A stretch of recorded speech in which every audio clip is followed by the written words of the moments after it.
Camelot331 here, and here we are again. GameStop was not happy with something I did very recently, something that caused them a lot of pain and a lot of media backlash. PR had to step in and they had to make some decisions. What exactly happened? Well, as you know, it's been pretty insane between me and GameStop lately, and pretty much all of last year, because I've done some crazy stuff, man, and I'm not gonna keep my mouth shut. Basically, it's what's going on. I spill their darkest damn secrets, and they don't take too kindly to it because they're one of those companies that like to openly screw over their employees every single day, and they don't like anybody knowing about it. Well, they can't really do that anymore, and because I tell everybody. I tell everybody, man, my mouth just keeps going. And they just keep screwing over their associates anyway. A really good example of this is I released a video talking about GameStop's conference call that I was on, that I leaked. It was insane. If any of you haven't seen the video, it's in the description. It is absolutely insane, and it blew up because it was everywhere. Jim Sterling made a video about it. Everybody you can imagine made a damn video about this, because the call detailed just how terrible GameStop is. Well, when this call came out and started gaining a lot of traction, GameStop got pretty pissed about it. They got really pissed about it. My corporate contact told me exactly what happened the day of and the day after this entire thing ensued, and what they decided to do as a result in retaliation against me. So as you know, there's two people on the call that are basically running this call. One of them's named Tim O'Reilly, which is the head of stores for EB Canada. It's day by day, you know. And the other one is named Janine. Probably need to hear it from you. Which is the director of HR for EB Canada. EB Canada is the same company as GameStop. They're pretty much the same company. GameStop's their parent company, so it's like a branch off of that company. Same exact company, same corporate structure, same everything. They answer to the same people. Well, you can hear Tim and Janine on the call pretty much answering all the questions on the call the same exact way. Well, we're taking it day by day, and they're giving non-answers because that's what corporate associates do. It's day by day, you know. And they give non-answers because they don't really give a damn. They're just doing a conference call to try to build morale, which always works in the opposite direction because they don't answer any damn questions. And they told their associates they were not going to pay them. And they told their associates they were not going to close. And they told their associates no to everything they said, which about 3 days later, after my conference call video really took fire, they pretty much completely 180'd on everything. They announced they were going to pay their associates that were at home, and they did also announce they were going to close every single store nationwide to curbside service, which also ended up happening in America because it's the same company. So let's detail exactly what happened. So I released the conference call video. It exploded. And of course, about 2 days later, I get an email from YouTube. Dear Camelot331, this is to notify you that we received a privacy complaint from an individual regarding your content. It has the link to my video. It says the information reported as violating privacy is at the 2-minute mark, timestamped to the 40-minute mark.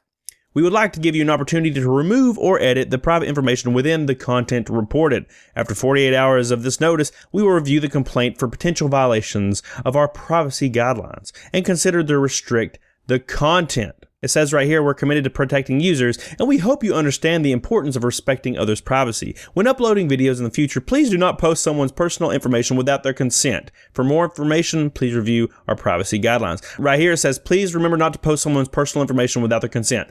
I never did such a thing. Never even close. I didn't actually say anything about anybody.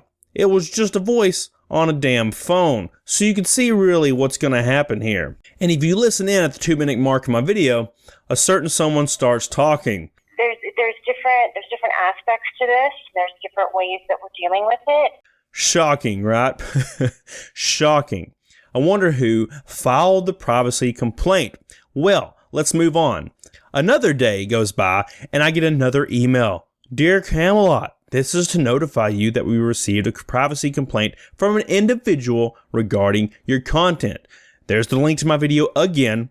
The information reported as violating privacy is at 52 seconds.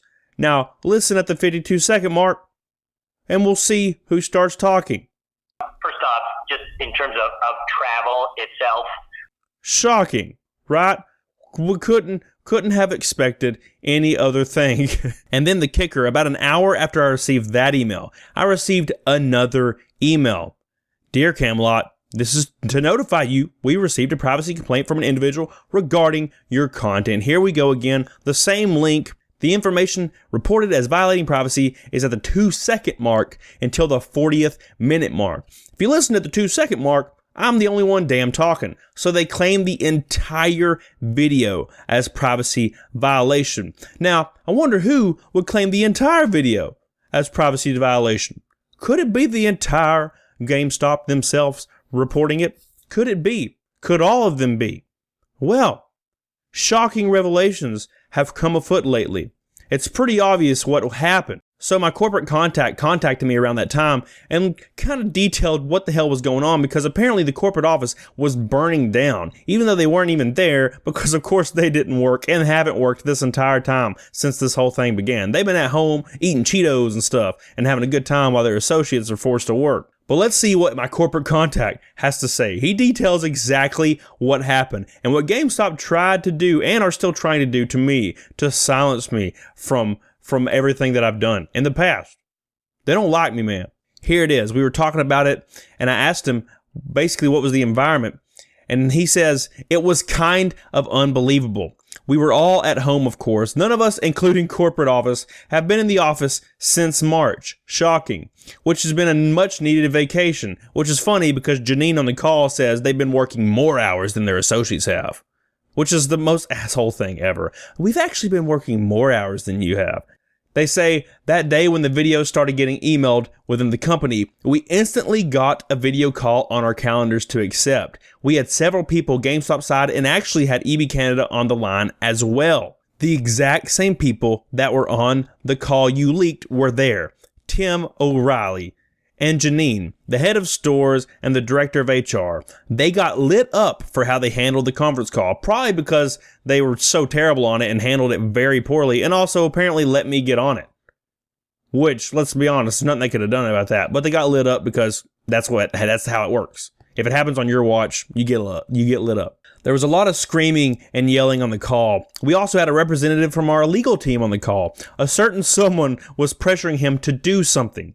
Our legal team said there was nothing legally, in quotations, I like that, they could do to remove the conference call or take action, considering one-party consent areas and them being considered to be public. That's when they attempted to find contact info for a direct line to YouTube. Oh my God. You can tell they have no idea how YouTube works. Just look at their damn YouTube channel. It's sad. YouTube ain't gonna answer you, son. Doesn't matter who you are. Doesn't matter. Which failed miserably. Shocking. We all just sat there in silence. That is when they got the idea to claim their privacy as a company had been violated, and they complained to YouTube. So Janine and Tim filed one against your video, and another non-named person also filed one. They were sure that it would get taken down. Shocking. When it wasn't, they were trying to contact YouTube again with no success. So they kind of accepted it and moved to having individual codes for conference calls logins for every single member on calls to prevent that from happening again, or at the very least, knowing who it was that gave it out. I'll be honest, it was the most heated call I've ever been on working there. They were out for blood and were even more furious when nothing could be done. You did good work. It was a fun experience from the inside. So what is their response? Their response was to try to get my videos illegitimately removed, which they failed because they have no idea how YouTube works. They actually tried calling like an 800 number. Wow. How dumb could you be? YouTube don't answer those kind of things. They don't care. And now they're saying they're going to give individual logins for everybody on conference calls so they can find out who let somebody on a call the next time this happens, and so they can prevent something like that happening again. YouTube sided with me on this. The privacy complaints got dropped because I didn't do anything wrong. So that just goes to show a corporate company will try to silence you. They will try to abuse power and try to silence you. What probably happened is they thought that they had some kind of power because they're a company. Because you know how people that work in corporate offices feel like board members, people that get paid an outrageous amount of money. They have a God complex. They think they're better than normal people. So they think they can just call somebody and be like, yeah, I work for this company and we want this removed. And it's like, no one gives a damn. You're just a person just like me. It doesn't matter if you have a Ferrari. A Ferrari does make you a little cooler than me, but also I have NASCAR stock cars. Same thing. They're ashamed of the call because they got caught, not because of what they said on it. I'm sure there's a call going on within GameStop right now talking about the exact same thing in the exact same tone and demeaning their associates and telling them nothing and just shitting all over them. That's probably what's going on right now. But that is the time that I directly faced GameStop and won heroically. Heroically, I tell you. The people of the Famalot won. Direct fight against GameStop, and we completely destroyed them. It was actually pretty easy because GameStop's stupid as hell with the way they handle things. So go back and review it. Look at all the things that happen. Watch the conference call video and share this video. And the reason I say that is because even if you're just one person or a small person, you have a voice and you can fight giant companies and you can win, because we've done it here several damn times. Several times. Never be silenced by a company. Just don't do it. You can win. Send me a message on Instagram and Twitter and follow me on there so I can read your message and I will get your voice heard. So what do you think about the whole debacle? What do you think? Pretty insane. So make sure you like and subscribe if you enjoyed this video, and don't forget to get on it. Doggone it. Bye. Yeah.